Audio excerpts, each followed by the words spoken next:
a happy Kwanzaa.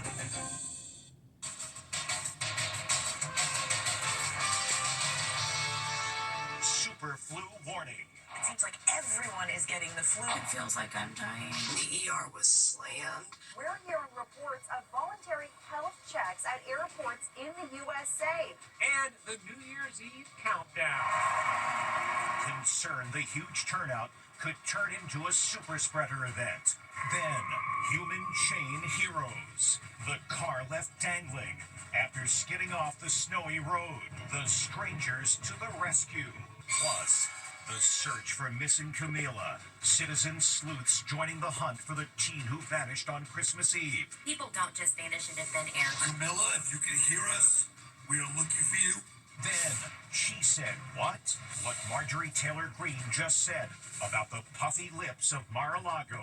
Was she talking about them? And the Zodiac Killer, the Black Dahlia. Are they connected? Has he finally solved the mystery of the two notorious cold cases? He is probably the smartest criminal ever lived.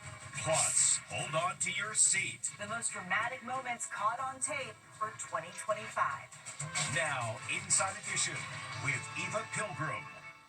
Hello and thanks for joining us as we wrap up 2025. Doctors are warning of a super flu. There's already a massive outbreak in England. Now it's here. Jim Murray spoke with a woman who's not only dealing with the super flu, but she's also 20 weeks pregnant. The super flu is here, and it's wreaking havoc across the nation. It seems like everyone is getting the flu. The Centers for Disease Control report cases spiking. What we're seeing right now is a very rapid escalation in cases. So far, 7.5 million cases of the flu have been reported, resulting in 81,000 hospitalizations and 3,100 deaths. New York State just experienced the highest number of flu cases ever recorded in a single week. It feels like I'm dying. Symptoms include fever, cough, headaches, runny nose, fatigue, muscle aches, and chills. Those stricken with the super flu are taking to social media, warning everyone just how bad it is. I've never been this sick. Never been this sick. My eyeballs felt like they were actually going to explode. Anna Gross, who is 20 weeks pregnant, ended up in the hospital. They were packed. I'm talking the ER was slammed. Everyone was coughing. Everyone's masked up. I was talking to the nurse that was handling my breathing treatments and stuff, and she said that the flu has just ransacked the hospital. The super flu variant originated in Europe, and we're hearing reports of voluntary health checks at airports in the USA for international travelers. With millions of people flying over the holidays, it's a smart idea to take precautions. Where you sit on the plane can actually help you dodge the super flu. Dr. Michael Dano says stay away from aisle seats. It certainly provides you a protective barrier against additional passengers walking by or in the seats next to you. So that's a better seat than mine. Absolutely. Another tip, turn on the overhead air vents to create a zone of clean air in front of your face. Even if you just put it on for just a moderate amount of speed, it does provide this invisible layer of protection around you. If you're high risk of complications, then you might have to think more carefully about your New Year's plan. If you're low risk and you're generally healthy, then you have a lot more leeway. And hopefully the massive crowd ringing in the new year in Times Square won't turn into a super flu, super spreader event. As Stephen Fabian reports today, the iconic ball drop got a test run. 3, 2, 1. Looking good. That's the message after a test run of the legendary New Year's ball drop in Times Square today. According to one new survey, 25% of Americans plan to ring in 2026 with friends and family. Now, the rest figure maybe the safest and smartest thing to do is forgo New Year's Eve parties altogether and stay right at home. For those homebodies, there'll be plenty of entertainment. Ryan Seacrest will, as usual, host Dick Clark's New Year's Rockin' Eve. We have got at midnight a legend performing. Diana Ross is going to do a medley of songs. That's right, the great Diana Ross will be performing live at the crossroads of the world. We are going to have a toast. Anderson Cooper and Andy Cohen will pull off their double act on CNN. The other big TV event, the finale of the Netflix blockbuster Stranger Things, which starts streaming on December 31st. I need you to fight one last time. But for those planning to join in the biggest outdoor party of all, Times Square, you'd better bundle up. It's expected to be one of the coldest New Year's Eves in years. Dress warmly so you could enjoy the moment. Speaking of frigid weather, snow and icy roads have made driving treacherous. A husband and wife ended up losing control of their SUV, finding themselves stuck, dangling above a ravine. It could have ended in disaster if not for good Samaritans who came to the rescue by forming a human chain. Up ahead, a car is skidding off the treacherous snow-covered mountain road. The hero immediately jumps into action, and what he finds is startling. The SUV has flipped on its side. You can see the wheels still spinning. The car is teetering off the cliff. It's a precarious situation. There is one lucky break. A tree stump is keeping the car from plunging into the ravine below. There's a man and woman and their 2 dogs inside. The hero, an Army Staff Sergeant on his way to Lake Tahoe with his family, organizes a human chain. All these strangers risk their lives and hold on to the SUV as the 2 adults and dogs make it out unscathed. Wild weather is whipping up all over the USA. This is what it looked like in Montana. In South Carolina, a giant inflatable snow globe broke free and rolled across town. In upstate New York, a woman goes flying the second she steps outside. Winds topping 50 miles an hour almost rip the door off its hinges. In Michigan, a guy practicing his golf swing at a driving range suddenly stops. Ice takes down the safety netting. Still no sign of the teenager who walked out of her home on Christmas Eve in her pajama bottoms and never came home. While cops desperately look for clues, there were also citizen sleuths on the case, sharing every tidbit of information they can find.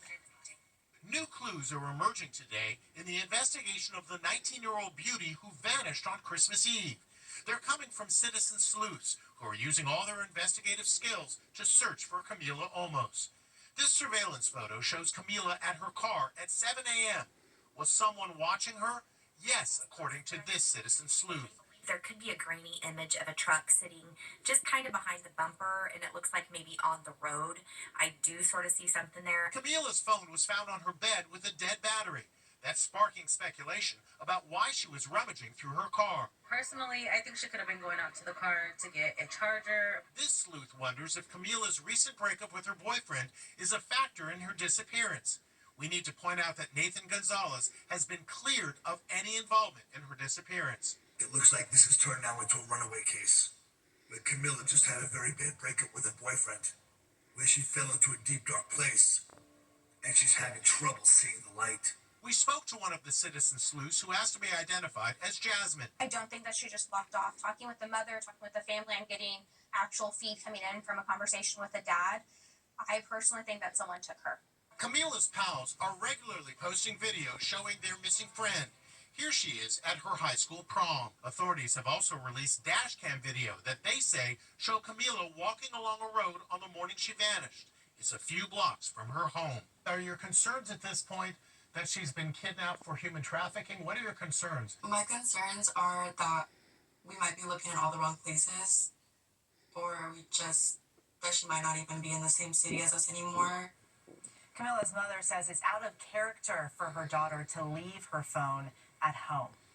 Marjorie Taylor Greene, who is wrapping up her time in Congress, has not only turned against her one-time close ally, President Trump, now she's taking on the women surrounding the president, calling them out for the way they dress and the over-the-top cosmetic procedures she says they're getting.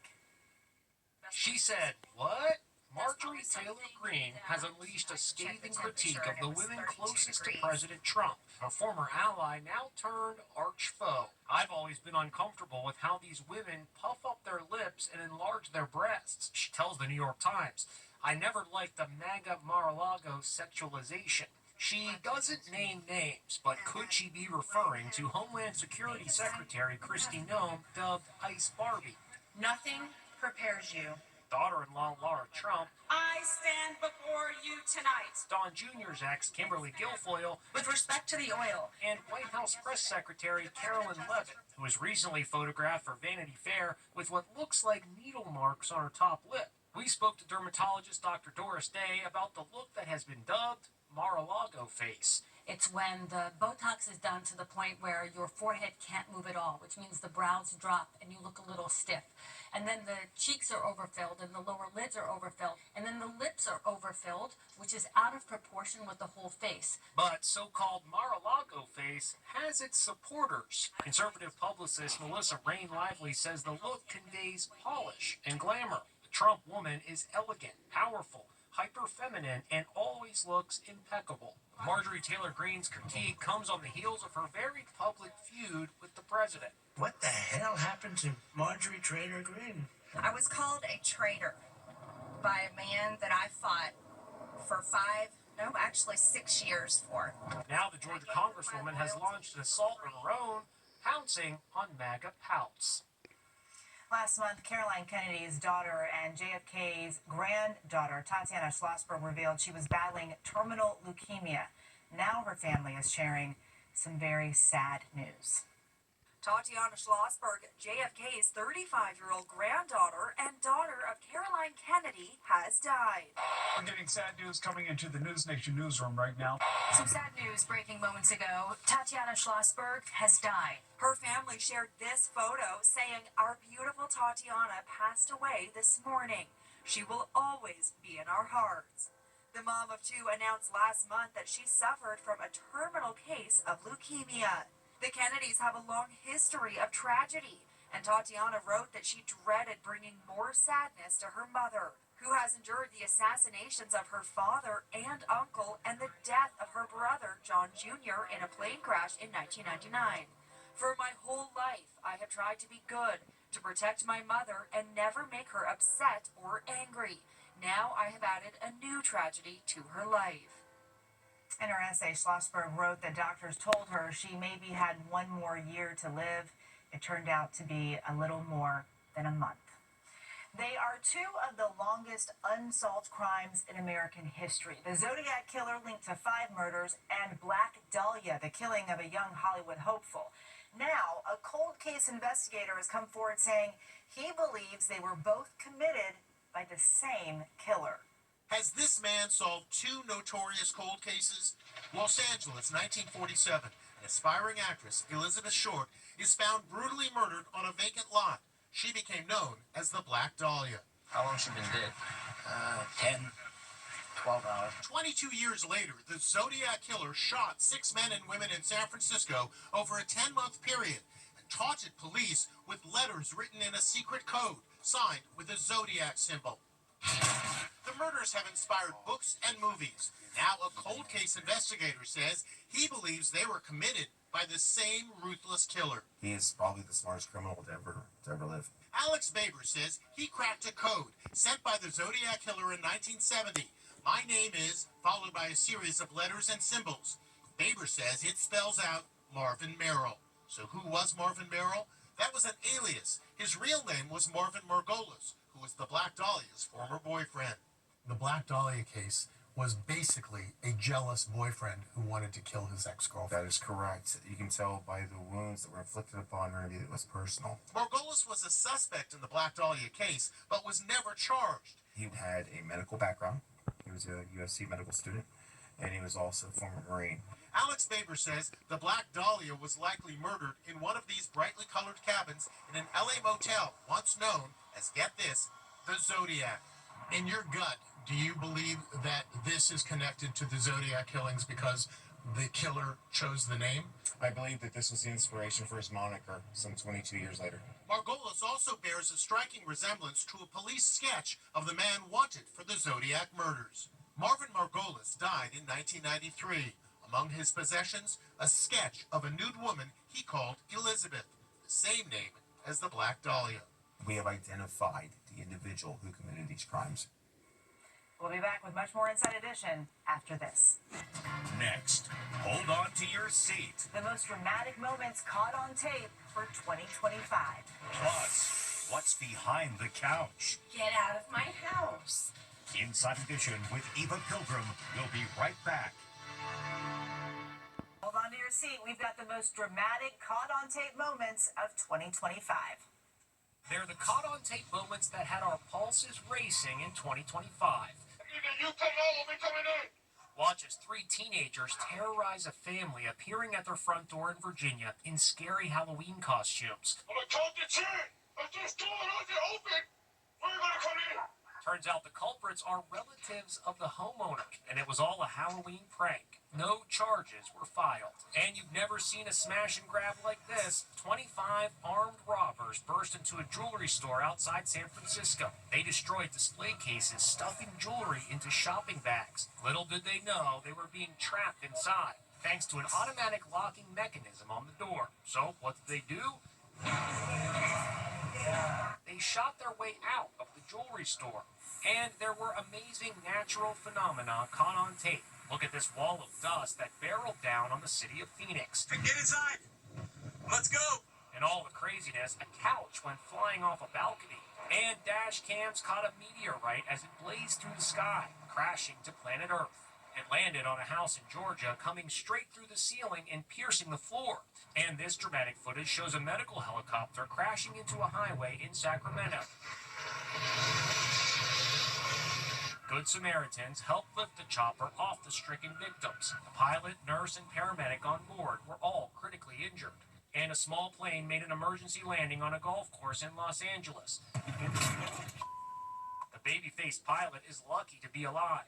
There was also this amazing rescue after a pilot made an emergency landing just off the beach in Oak Island, North Carolina. First responders on a jet ski pulled the pilot with the white sneakers feet first out of the flooded cockpit. Then they got the pilot onto a boogie board attached to the jet ski. They headed for paramedics on shore. What a year. Coming up, who or what's hiding behind the couch? It's an uninvited guest. Okay.